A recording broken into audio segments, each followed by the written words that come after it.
नमस्कार मंडळी, नमस्कार नमस्कार. प्रेम हे बाजारात मिळणारी वस्तू नाही. प्रेम बाजारात मिळणारी वस्तू नाही आणि प्रेम काही भाजीपाला सुद्धा नाही.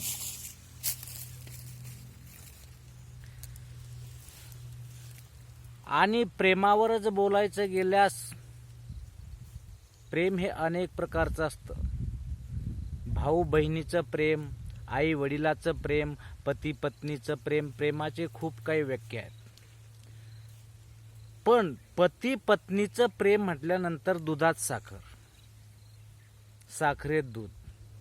पत्ती असलेलं नाही बरं का. पत्ती टाकली तर ते वेगळं होतं, ते जाऊ द्या.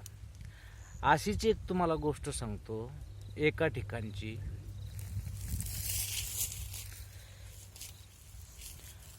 अशाच एका घरी एका सुंदर मुलीचं लग्न झालं. सुंदर, गोंडस आणि अगदी लाडकी मुलगी, तिचं लग्न झालं. आई वडिलांनी तिचं लग्न चांगल्या घरी करून दिलं. मुलगा सुशील होता, राजबिंडा होता आणि धाडशी सुद्धा होता. अशा मुलाशी तिचं लग्न करून दिलं. ती आनंदी झाली. आनंद हा काही दिवस अगदी ओसंडून वाहत राहिला. पण त्याची म्हण आहे, जित्याची खोड मेल्याशिवाय जात नाही. आणि चावट, चरबट, बदमास हे जे मुलं मुली असतात ना, यांच्या पुढे जात नसतात. असंच एवढं सुंदर स्थळ असताना, एवढा सुशील, चांगला, धडधाकट आणि तेजस्वी मुलगा असताना त्या मुलीला थोडं वाईट वळण लागलं. अशाच वाईट वळणातून चालता चालता चालता चालता तिला बिचारीला गर्भ राहिला. गर्भ राहिल्यानंतर हा जो तिचा पती होता, खेड्याकडला असल्यामुळं त्याला बिचाऱ्याला रोज मजुरीला जाऊन घरात 2 पैसे कमवून आणून हिला खायला प्यायला घालत होता. पण काय, एक दिवस ती बिचारी बाळंत झाली आणि तिने एका सुंदर मुलीला जन्म दिला. यांचा संसार प्रपंच खूप छान पैकी चालू असताना या मुलीला पहिलेच थोडी वाईट खसलत असल्यामुळं, हिचा नांद बेकार असल्यामुळं ही अधूनमधून थोडेफार चाळे करायची. मुलगा हा बिचारा, नवरा तिचा, दिवसभर मोलमजुरीला काम करायचा आणि रात्री थकून भागून येऊन घरी अबद आराम करायचा. आराम करत असताना हिला रात्री काय व्हायचं की रात्री ही चाळावर असायची. नवरा रात्री झोपल्यानंतर अधूनमधून उठायचा.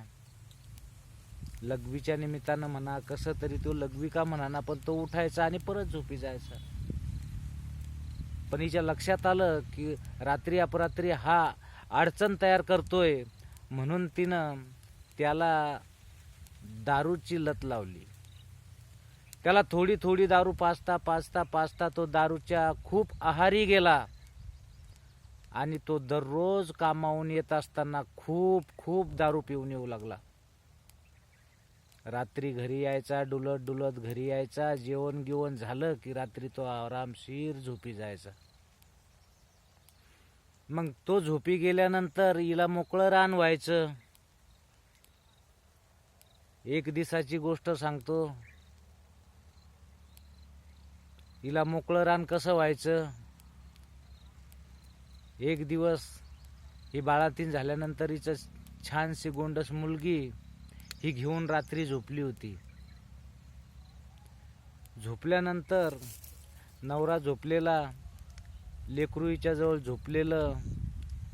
लेकरू झोपलेलं असताना त्याच्या तोंडात दूध आणि ते दूध अधूनमधून चोखायचं आणि झोपलेल्या अवस्थेत काय झालं, तिच्या घराच्या पत्रावर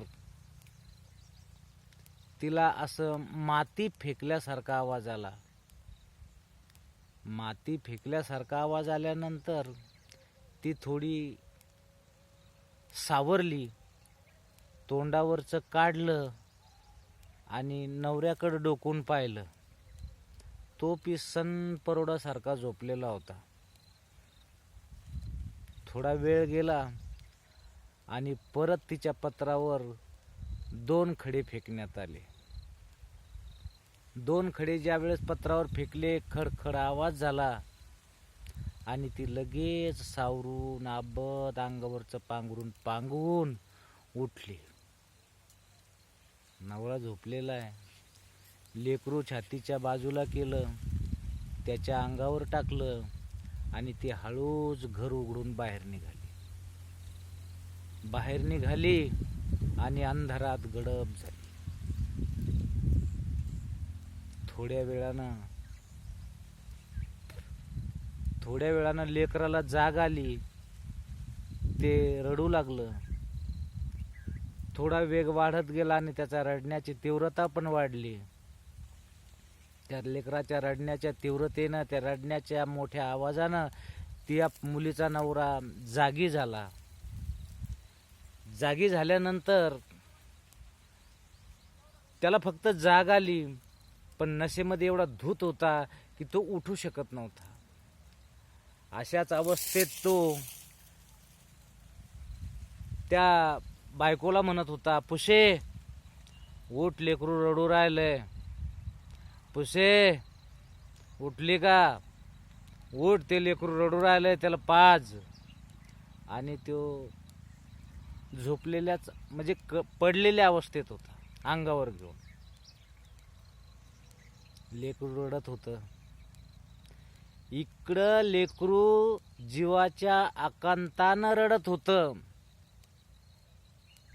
आणि बाहेर अंधार कुट्ट काळोखात पुशी तिच्या ज्वानीची, तिच्या शरीराला लागलेली आग विझवत होती. काही वेळ गेला. लेकरू रडून रडून थकलं. त्याचे ओठ कोरडे झाले. त्याची जीभ कघळाला चिटकली. नंतर काही वेळानं पुशी अंधारातून घराकडे निघाली.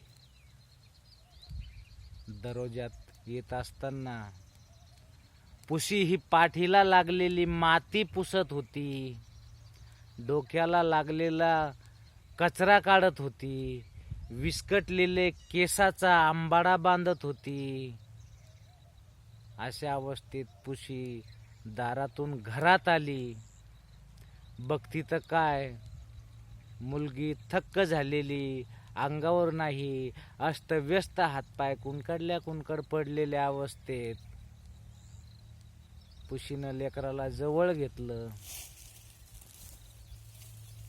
आपली छाती मोकळी केली आणि लेकराला लावलं.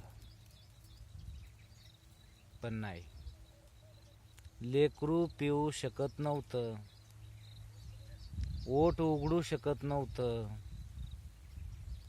अशात तिनं आपल्या लेकराला बघितलं, त्याचं तोंड थोडं दाबून बघितलं, तोंड का उघडत नाहीये हे बघितलं.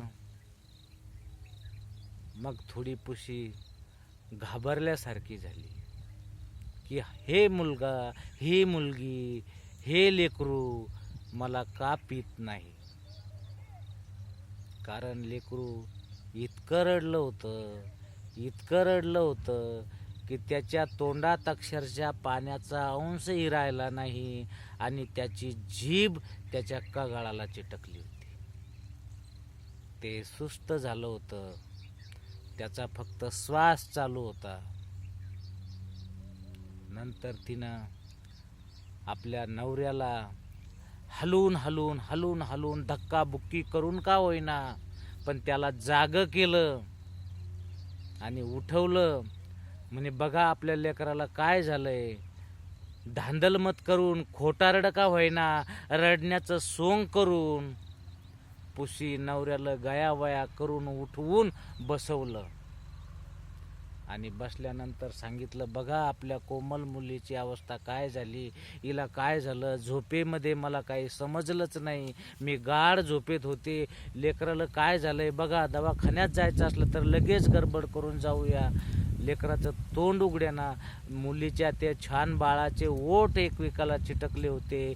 ते दोघंही उठले, त्या दोघांनी नवऱ्यानं पाणी आणलं, पडत झडत जाऊन का होईना, झोक जात होते, नशेत धुंद होता, पण तरी तो उठला, रांजणातून पाण्याचा ग्लास भरून आणला आणि तो त्या मुलीला थोडं थोडं थोडं थोडं थोडं थोडं त्या मुलीला थोडं थोडं ओठाला पाणी लावत होता आणि तिला पाजण्याचा प्रयत्न करत होता. पुशीसुद्धा त्या मुलीला छातीला लावू लावू पाजायचा प्रयत्न करत होती, पण व्यर्थ होते. मुलीचं तोंड उघडत नव्हतं, मूल दूध प्यायला तयार नव्हतं, मुलगी अस्तव्यस्त झालेली होती, अंगात जान नसल्यासारखं वाटत होतं. मित्रांनो, व्हिडिओ भरपूर मोठा होईल म्हणून या भागात फक्त एवढंच घेतोय. याच्या नंतरच्या भागात पुढील भाग सांगतो. प्लीज लाईक करा, सबस्क्राईब करा.